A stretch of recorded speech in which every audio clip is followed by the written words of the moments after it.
Folks, Newsmaker Saturday starts now. Thanks for joining us on Newsmaker Saturday. It is just a remarkable number of people who have been encountered on the U.S.-Mexico border trying to enter the country. The number now is 2 million last year. Of that 2 million, 1 million remain migrants arrested, almost all of them let into the country with the promise that one day they would show up for a court date. That's where we are with the border policy right now. Governor Doug Ducey joins me now from the governor's office. Good to see you, Governor. I know you had a meeting. Good to see you, John. With President Biden at the White House, part of the Governors Association, the National Governors Association. You got a little bit of one-on-one time with him. What did you say to the president? The Biden administration is failing on our southern border. This issue was brought up to the president. His answer was wholly inadequate. I think you know that I've called for Secretary Mayorkas's resignation. This is not an issue that they are taking seriously.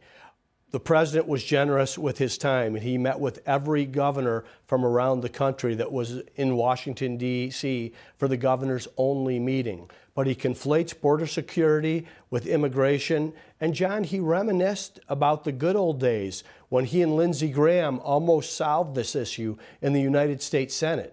John, he's been vice president for 8 years. He was out of office for 4 years. Today, he's president of the United States, and he has the power to address and fix this issue with the stroke of a pen, and he chooses not to do it.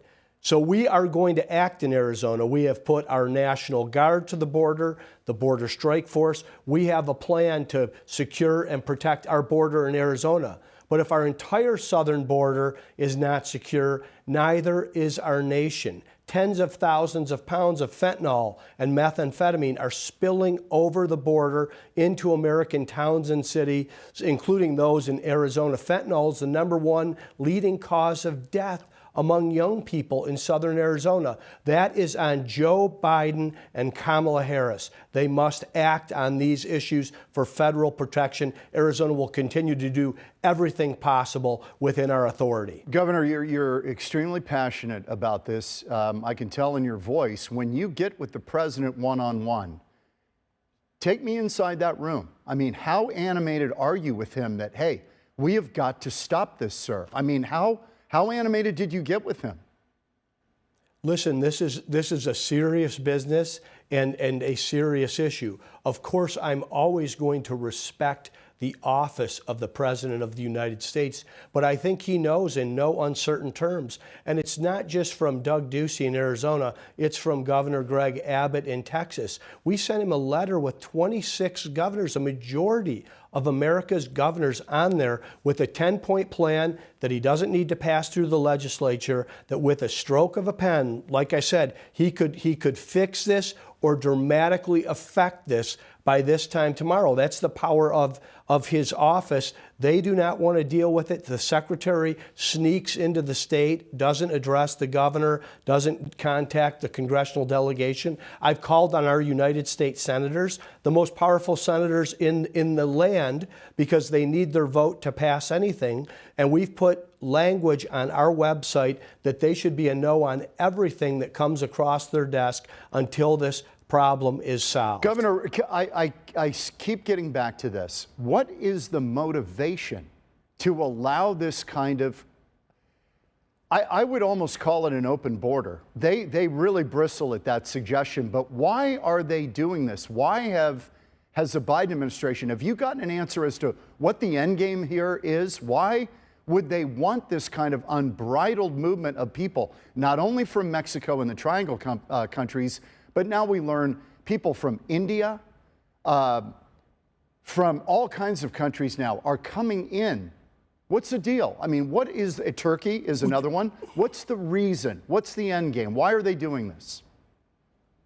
Joe Biden's policy is an open border policy. That's it? Kamala Harris is the self-appointed border czar For her, this is a laughing matter. She talks about searching for the root causes, going to places like Guatemala, Honduras, and El Salvador. All she has to do is look in the Oval Office to find the root causes. It's Joe Biden and his policies. Now, John, for you to ask me why are they doing this, this is a question you would have to ask them. I took my oath of office seriously to protect and defend Arizonans. They have thrown that away. And not only is it affecting Arizonans, our kids dying in cities all across this country from fentanyl overdoses, this is also a national security crisis. It's 120 plus countries, I believe, that they have people that are coming across this border. Right. We have been able to interdict 1.7 million. That's larger than 9 American states. That's 3 times the size of the city of Tucson. So this is something that is going to harm our country in the future. We're already seeing the rise in crime. We're seeing the humanitarian crisis. We're seeing the public safety crisis in terms of overdoses. And this is all 100% on the Biden-Kamala Harris administration. Governor, I guess the cynics out there keep saying that this is future voters. It's that crass and calculated.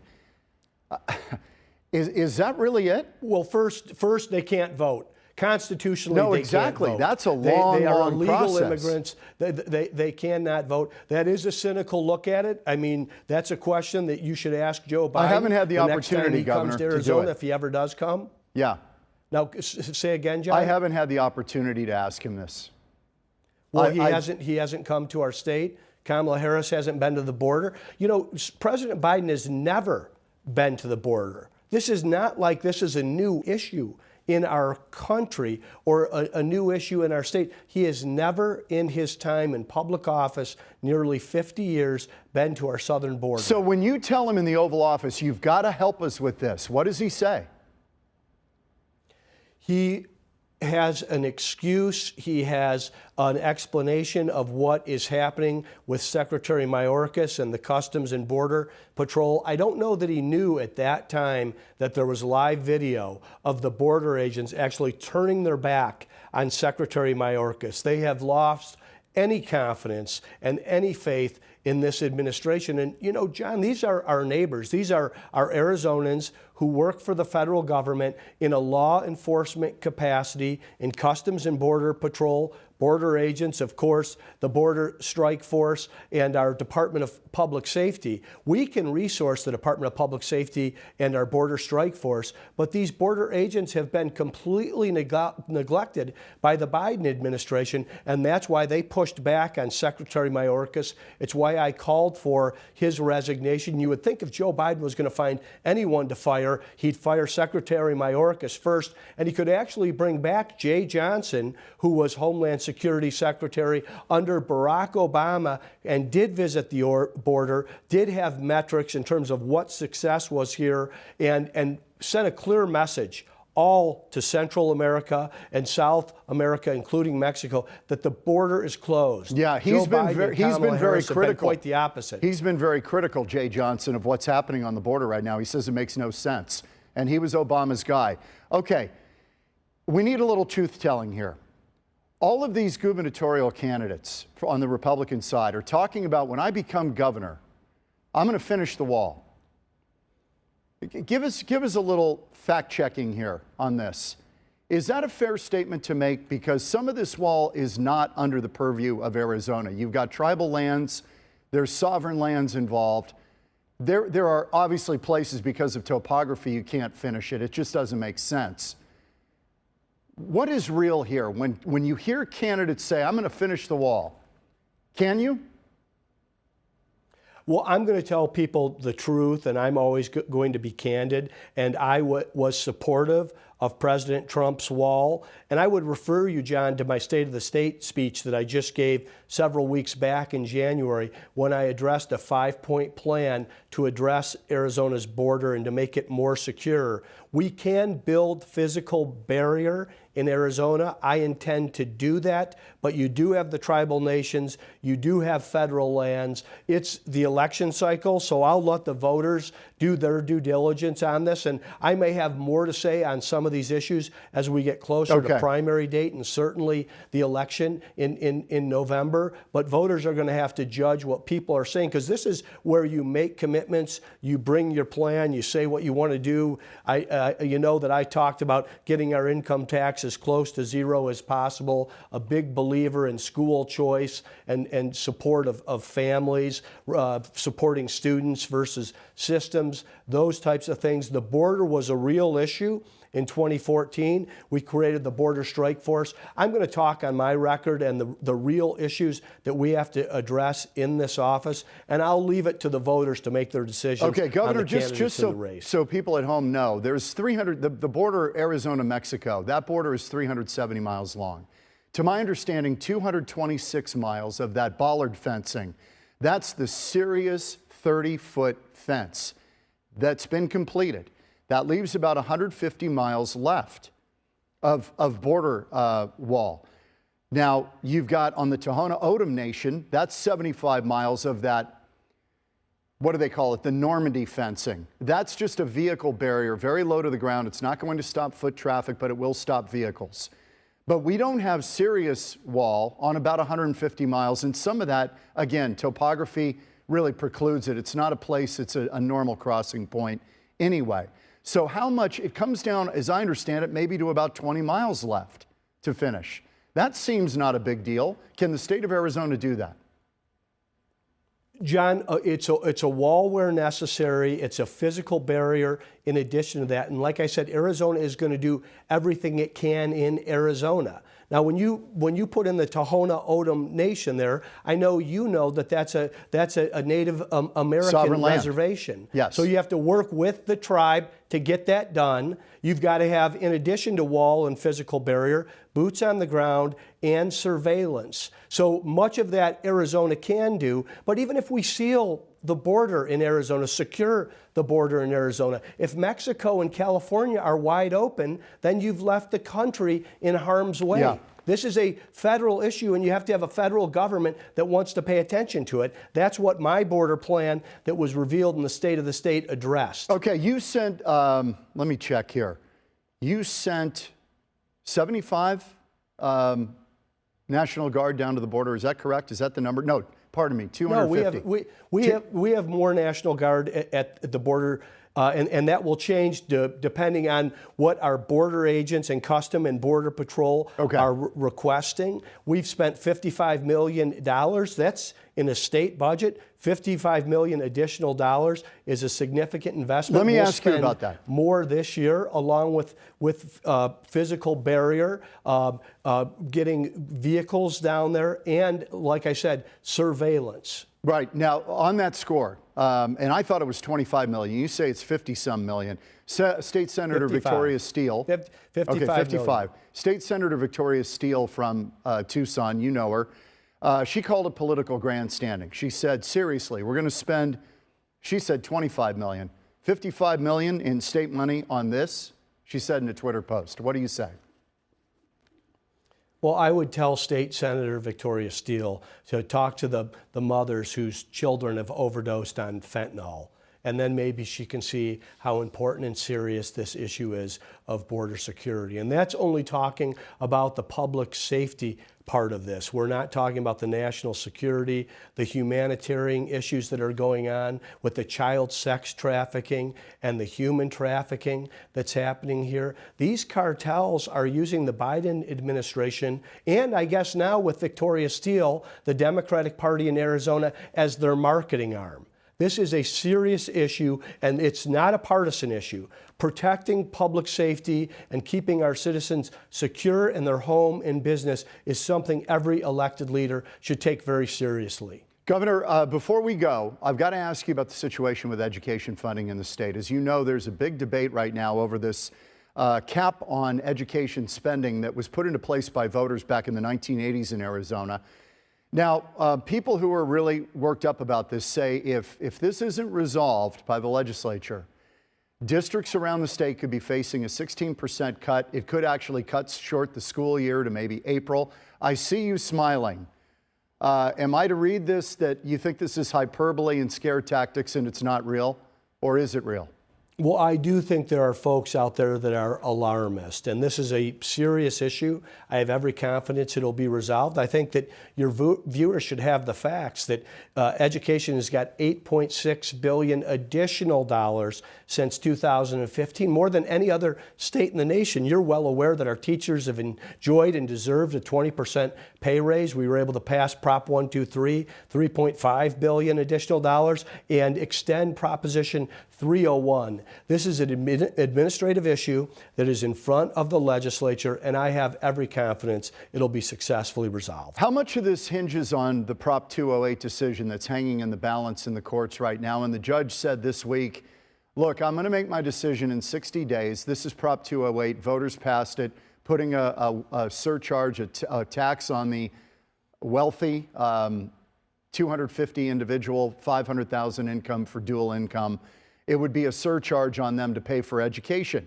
You can't really plan out your education budget until you know what that number is, right? How much we're either going to collect or not collect. First, let's call Prop 208 what it was. It was a deceptive initiative that was put in front of the voters that was presented as a 3.5% surcharge. What it really was a 77% tax increase that would have put Arizona in the same category as Andrew Cuomo's New York State or Washington, D.C. or Bernie Sanders' Vermont. And thank goodness the Supreme Court deemed it unconstitutional. That was the language in their ruling. It's now at the Superior Court, and I do think clarity on this issue would be helpful to the legislature. They want to have clarity before they make final decisions, and that's something responsible legislators should be doing. So I applaud them for digging in and doing their due diligence. Do you believe that we'll have school that'll run a normal calendar year, or these ideas that we might have to cut short a school year? John, not only are we going to run a normal calendar year, Arizona schools are open. They're going to remain open. Children can wear a mask if they want. If they don't, they can feel free that they're optional. But we're going to put an additional $100 million in to a summer school to catch our kids up in Arizona, to eliminate learning loss, to provide, if a family chooses it, an additional 250 hours of free instruction with a high-quality teacher in a flexible learning environment. We're serious about making sure that our kids have the best education and an improving education every day in Arizona. We're going to continue to stay focused. Okay, I'm that. trying to think of a different way to craft this final question that you haven't had before. Is the door to run for U.S. Senate still slightly ajar? John, I've answered this question more than several times. I think in January of 2020, I was asked it the first time, and I said, the answer is no, that's not something I'm considering. The answer hasn't changed. That's it. You're not going to run. John. Next time in studio, all right? All right, deal, Governor. And we'll get your, I know you're going to endorse a Republican candidate for governor at some point. You said that on this program, that you were going to weigh in a primary. That's a little unusual for a governor, is it not? I reserve the right to weigh in. It's early. I'm going to care deeply about who my successor is. Arizona is booming right now. Our economy is growing at a record pace. People are coming here from all over the country because they know the wonderful quality of life that we have. And I want to make certain that we have a governor, and it's a long time away, John, 320 plus days, but that will continue to steward the state in a safe and responsible direction. Governor Doug Ducey, thank you for your time today. We appreciate it, Governor. Thank you, John. Good to see you. Appreciate it. We're back in a moment on Newsmaker Saturday. Welcome back to Newsmaker Saturday. A lot of people are starting to raise the victory flag in this entire COVID saga, that we're at the end of this thing, that we're beyond the worst of it, and that it's over. Some people are saying, well, is that true? Let's check in with Dr. Ross Goldberg, who is the Vice Chairman, Department of Surgery for Valleywise. Good to see you. There are a lot of people saying, okay, this is over. And in many people's minds, it is over. They're not going to live in fear of this anymore. But on your end, what are you seeing? Well, first, I wouldn't live in fear in this ever, hopefully. I think, we are making progress. I would be careful about having a victory lap. I think we've done that once before and it didn't turn out so well. I think we're getting there, and it really is area specific. It's hard to do it for a whole area, a whole state, or even the whole country. I think we're working our way there, but I do think we need to be cautious and mindful, which is something we've been talking about for a while now.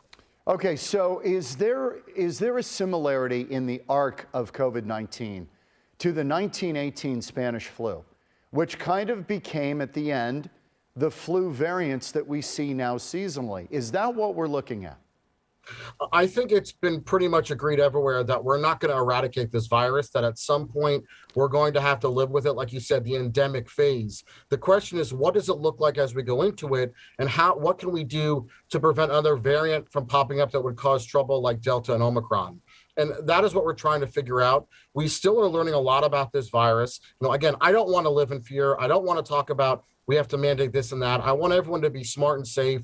I'd love to get rid of my mask at some point. I'd love to go back to how things were, but I think we need to be very mindful how we do it and do it all together with the same kind of benchmarks. I think we're a little all over the place on how we do that, but the arc does look similar, and I would not be surprised if this becomes an issue that we deal with, but hopefully not to the levels that we had to deal with the last couple of years. Dr. Goldberg, what do you make of these states, blue states generally, if we're going to get political about it? New York, California, Connecticut, Oregon, New Jersey, Delaware. These were states that had some of the most draconian measures dealing with mask mandates, vaccine mandates, how they dealt with schools. They're dropping this stuff. They're ahead of the CDC now on this. Yeah, unfortunately, it's been the theme throughout this whole pandemic, right? Everyone's doing different things. Unfortunately, the politicalization of it has caused a bit of a mess. The CDC is trying to use the science the best they can.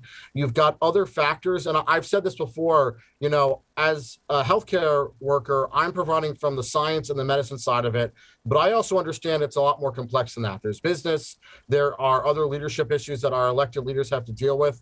It's a balance. So, again, it's what is each state doing? The New York numbers went up really quickly and went down. I could tell you here at the hospital, our numbers didn't have a huge spike. They were growing over time. We kind of smoldered our way up and then all of a sudden saw a jump up, not the same way New York has. So every region is going to be different. So that's going to be kind of the trick, is having those uniform benchmarks of what's safe and not, and kind of use that as a guide. So everyone wants to be careful because we don't want to have to go back to where we were before and see if we can get ourselves out of this. And that's the trick with all of it. Do you think the CDC and the WHO and public health has taken a real credibility hit because of this? And does that worry you about how we deal with future pandemics or health crises in this country? I worry about science in general, to be honest. All of us who have come on and talked about this, one way or another have met resistance. I understand people are concerned. There is a balance between individual freedom and the health of others. And how do you balance that? Again, I am upset that we had to the political world really invaded the public health world, which is not what we wanted. My hope is we can come back. Only time will tell. I really hope people understand that the facts are the facts, and science is science, and science is a moving target, and we learn as we go, and we provide information based on the data we have at the time, and we evolve that data as we get new data coming in. It's a tricky process, and I just wish we were more upfront. Maybe in the beginning, it would have helped stop some of this concern. Yeah, one more thing. Because Omicron did an end run around the typical vaccines, I mean, the vaccines weren't stopping it, obviously. Maybe it kept people out of the hospital, but it wasn't stopping it. Do you worry that that could lead to vaccine hesitancy moving forward with coronavirus? Because if we're dealing with it like a seasonal flu, we may be having to take shots every season to deal with this. Are you worried that people are going to go, well, this thing never worked, so I'm not doing it? Are you worried about that?